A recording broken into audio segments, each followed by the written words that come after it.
ဆွ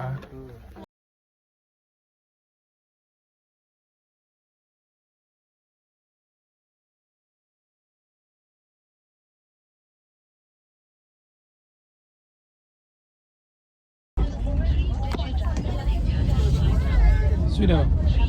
တချတဲ့တမတန်းပြောပါလေတမတန်း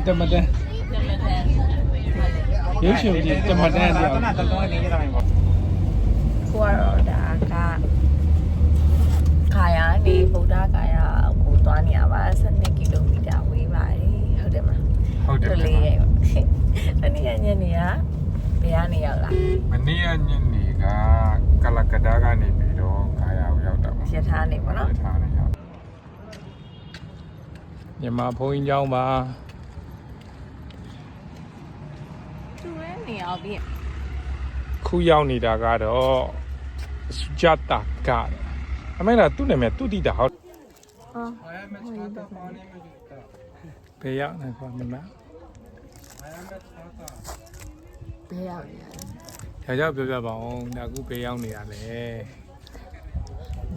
နန်ဒါလာယူနီဗာစီတီဟုတ်လားနလန်ဒါလားနလန်ထလာတာဟောသူ့အကြောင်းလေးပြောပြပါဦးကြာနေနေသိကြလို့နလန်ဒါယူနီဗာစီကြာတော့ဘာလို့လာဂါယာစတေရှင်ရောက်ပြီညနေပြန်ပြီးတော့ဘာလဲတော့ပါတယ်ဂါယာစတေရှင်နေဘာနဲ့တည်သွားမှာ